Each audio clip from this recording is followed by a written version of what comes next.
Dobar vam dan i dobrodošli u Govornicu.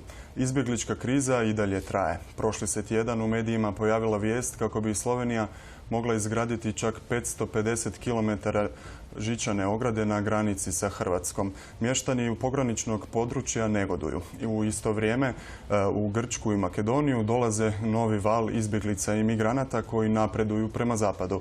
O tome kakva je trenutno situacija na terenu, što i kako rade volonteri, te kakvo je psihofizičko stanje migranata i izbjeglica govorimo u današnjoj emisiji.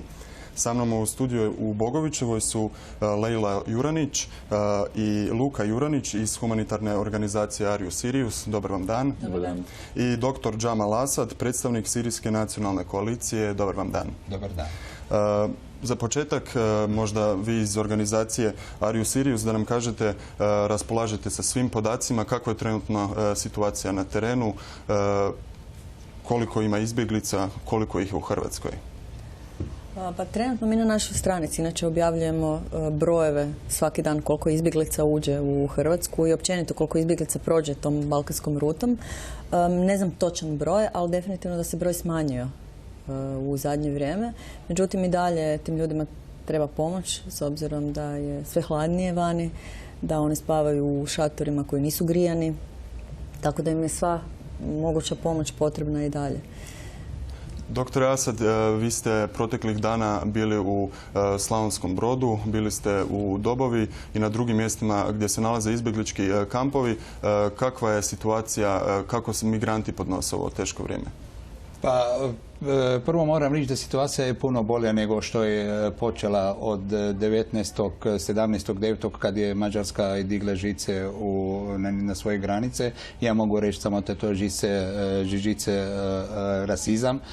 Vidimo da je u Berlinu i to je rušen zid rasizam, ali nažalost podignuto je na istočnoj Europi. To je žalosno. Situacija je malo bolje. Na početku val izbjegličnih vala to je bilo je strašno. Vi ste vidjeli samo na tim ljudima, prije umora ste vidjeli tugu. Vidjeli ste tugu, umor, bol, bolest, tuga za domovinu, gužva, ljudi. Ja sam opisao ovako kao da je to bio dan smak sveta. Svako želi samo sebe pomoć. Da kad otvaraju te žice i taj ljudi otovaraju autobusima, da idu dalje od granice. Čak i djeca, majke, oca ili stric zaboravi na djecu. Ostavili te djece sam sebi, samo da što prije uđe u autobus, uzima mjesto da ide dalje sa tim granicama. Međutim, sada je puno bolje. Tako je bilo u Sloveniji isto, u Brežicama. Bila je situacija očajna bila situacija nakon kritiziranja javnosti i pritisak, što je dobro učinjeno na slovenskoj strani. Taj kamp Brežica, hvala Bogu da je zatvoren i sad je otvoren 3 u Dobovi i na Šentilu i na Macelju. Gospodine Juranić, iz vaše perspektive, iz organizacije Arius Sirius i samih volontera koji su na terenu, koliko se ta situacija promijenila od početka? Čuli smo, dr. Asad kaže bolje je. Kako reagiraju volonteri? Situacija, kao što je rekao doktor, je puno bolja. Puno bolje u smislu tranzita izbjeglica. Dakle, Hrvatska i Slovenija su trenutno dobro organizirane po pitanju tranzita izbjeglica. Izbjeglice u Srbiji su još uvijek slobodni ljudi, putuju kako žele, šetaju okolo gdje žele i tako dalje. Međutim, kad uđu u koridoru Šidu, oni tog trenutka prestanu biti vidljivi za javnost. Znači, oni prestanu postojati. Sakriju se u vlakove, u kampove i više nemate pristup do njih, osim ako niste sklop organizacije ili aktivno uključeni preko državnih tijela i institucija. To je i dobro i loše, naravno. Dobro je zato što je stvarno puno bolja situacija s tim tranzitom nego što je bila prije, kad su ljudi morali puno hodati i kad je bilo stvarno malo i odjeće i obuće, hrane i potrebnih stvari. Danas svega ima dovoljno, tranzit je organiziran, pa mogu reći stvarno izvrsno.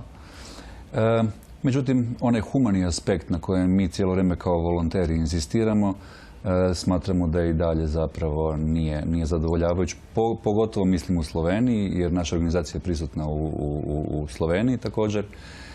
Mislimo da bi se tamo puno više moglo napraviti na tom ljudskom aspektu, zbog toga što izbjeglice, najveći problem koji oni imaju je to što više nemaju dom i to što su potpuno dezorijentirani. Ponekad se nasmijat, ponekad je popričat s nekim znači više nego dati nekome čašu vode ili čaj.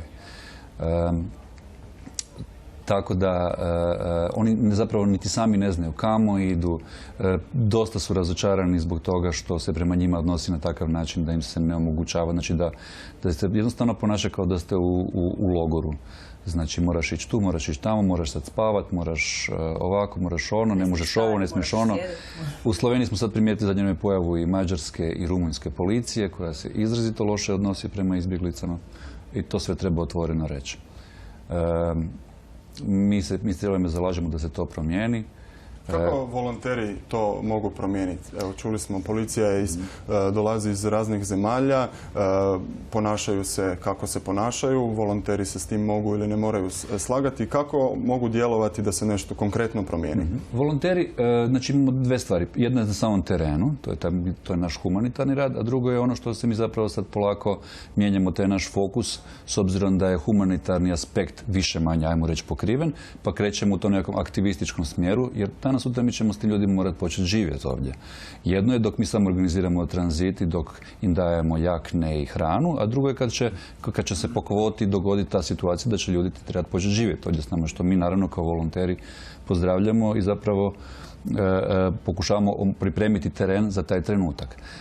Humanitarno, kako možemo pomoći na samom terenu, recimo, znate, policija nije cijelo vrijeme s izbjeglicama, mi smo cijelo vrijeme s izbjeglicama, mi smo s njima u šatorima, mi čistimo nakon toga, mi pomažemo kad je neko bolestan dode do liječnika i tako dalje. Mi smo u direktnom kontaktu s njima i pokušavamo im dati sve moguće informacije koje im trebaju, razgovarati s njima, pokazati im ljudsko lice, zaželiti im dobrodošlicu u naše krajeve, pokušati ih malo smiriti da nisu preplašeni, često puta imate razdvojene obitelji. U zadnje vrijeme jako puno djece, dosta smo se orijentirali na djecu, jer preko djece nam je puno lakše komunicirati zapravo i sa ostalima. Jer znate, kad pokažete ljudsko lice, kad se igrate s djecom, onda i roditelji drugačije reagiraju, što je normalno, isto kao što je mi. Kad smo spomenuli djecu, doktore Asad, sa liječničkog stajališta, kako ovaj put i cijela ova situacija utječe na samu djecu, kakvo je njihovo psihofizičko stanje, mogu li oni danas sutra imati normalnu mladost bez obzira u kojoj državi završili? Gledajte, to je sigurno 100% posttraumatski sindrom. To je trauma.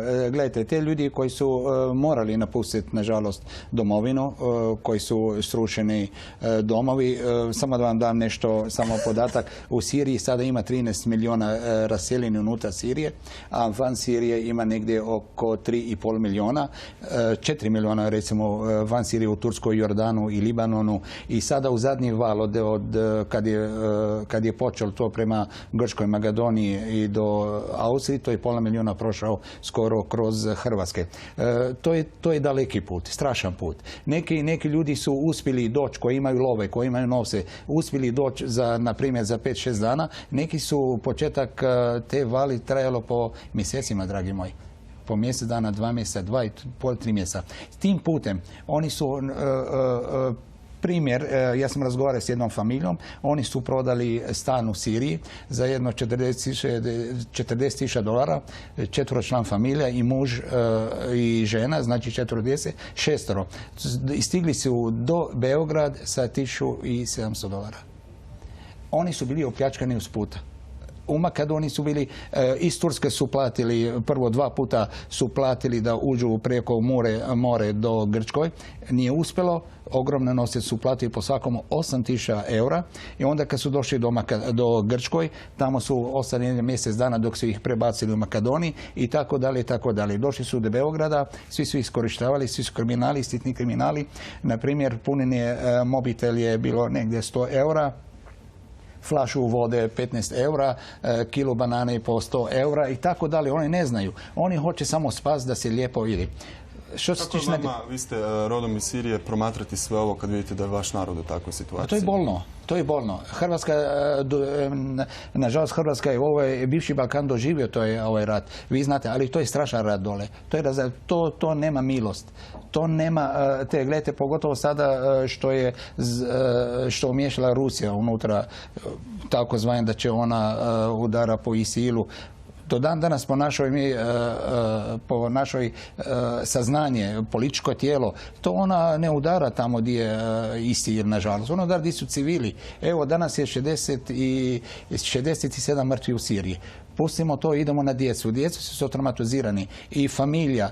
Vi morate znati, ove koji idu djeca, većina ih bez roditelji. I to ovaj Slavonski Brod, centar Slavonski Brod zna i Dobova zna. I čak dolazi, djeca stignu do Austrije, do Njemačke bez roditelji. Znači, to je trauma i za familija, i za djecu, to je umor, to je bol. Imate djecu, ja sam vidio i razgovarao sam djecu koji imaju šećerne bolesti, koji imaju transplantacije bubrege i jetre, koji imaju kardiovaskularne tegobe. Ja njima kažem, trebate pomoć, trebate nekakve ovako liječnički pomoć ili nekakve da vam nešto dam, učinem. Oni kažem samo da idemo odavde. To je bilo taj razgovor u Sloveniji. Ili da se vratimo u Siriji. Ili da se vraćamo u Siriji. Dotaknut ćemo se zdravstvenog stanja još kasnije. Sad kad ste spomenuli, oni samo žele dalje, a često na tom putu dalje naiđu na prepreku. Zadnja prepreka o kojima se puno govori je bodljikava žica. U posljednjih nekoliko dana Slovenija je na granici sa Hrvatskom postavila čak 140 kilometara žičane ograde. Mještani negoduju, imaju problema. Pogledajmo priču. Životinje ne poznaju granice. Slovensku su, nažalost, upoznale na najbrutalniji način. Nakon apela slovenskih i hrvatskih lovačkih udruga, na uobičajenim životinskim prijelazima na rijeci Kupi žica je prerezana.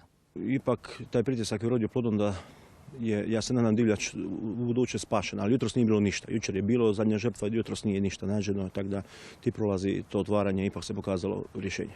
Duž gotovo cijele granice na Kupi stanovništvo se mahom bavi turizmom. Ne znaju kako će s ovakvim prizorom dočekati turističku sezonu. Mora biti da gosti dođu do vode i imamo kamp i tako dalje.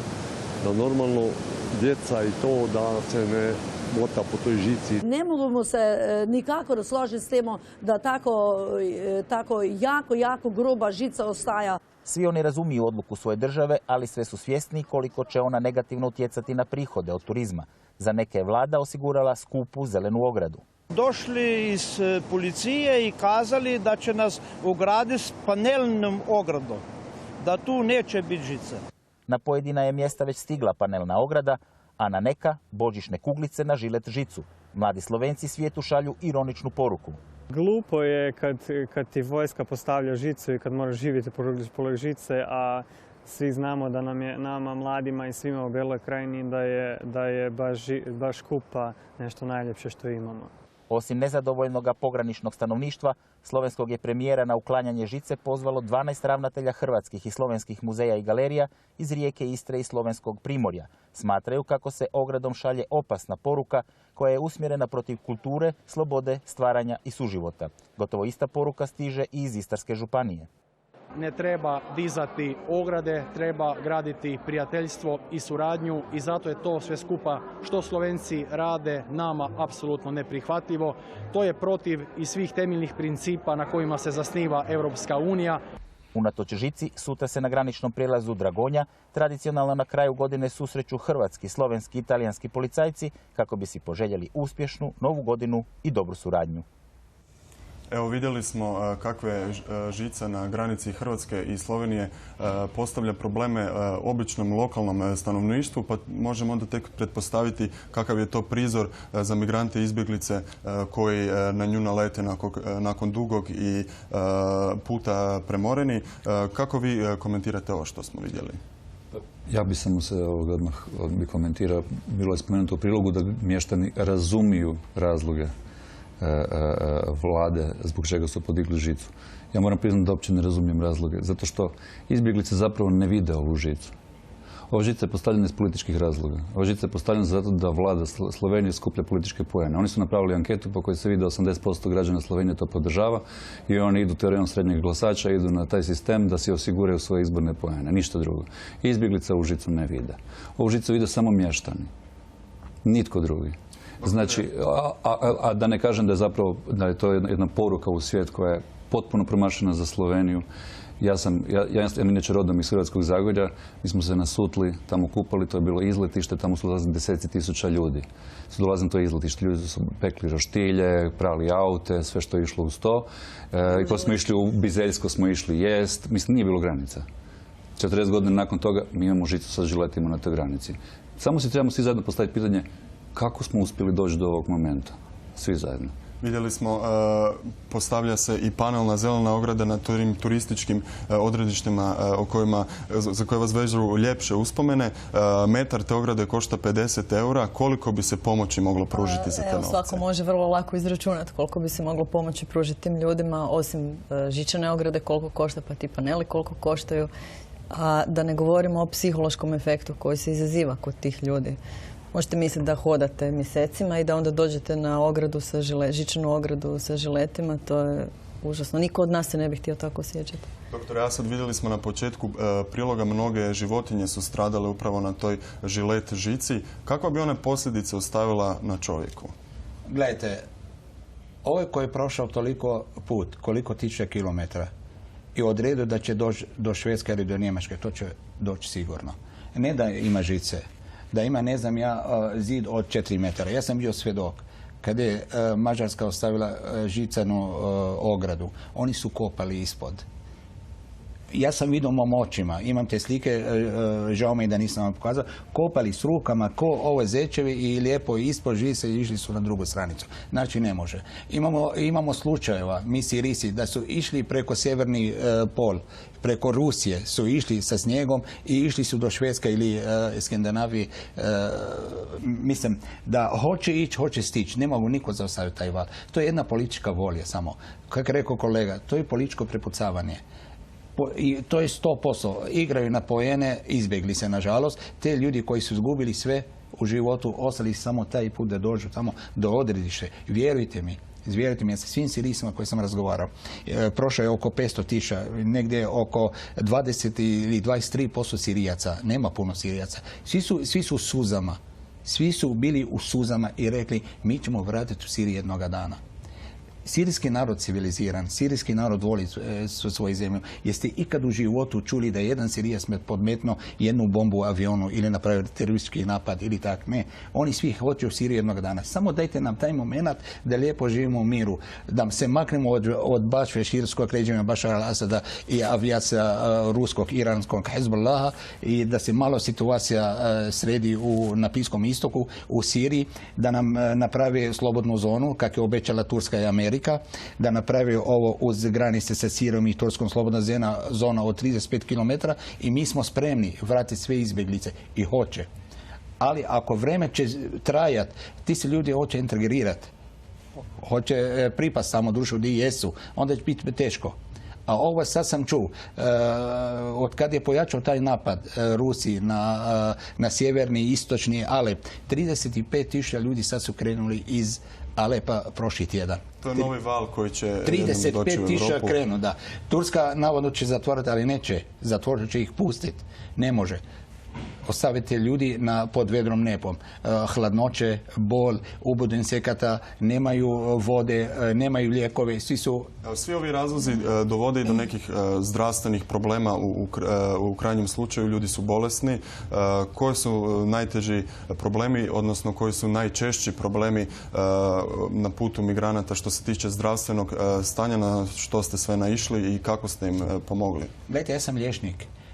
Ja se bavim ljudskim patnjama, ljudskim bolima, ali ovo što vidite na terenu to ne može niko opisati. Ne može neko opisati. Tu su mala djeca, tek su rođena. Ima slučajeva žene koji su rađali na putu, koji imaju bebe po 3-4 dana, nemaju bez ičega. Zove me žena, kaže, molim vas, odite ko liječnik, pogledajte moje dijete. Ja presvučem pelene i vidim guzicu taka crvena, nažalost, raspada. To je mali primjer, jedan primjer. Ima ljudi koji su transplantirani, imaju transplantacije bubreg, transplantacije jetre, imaju kardiovaskularne bolesti, imaju ljudi koji nosi anus preter.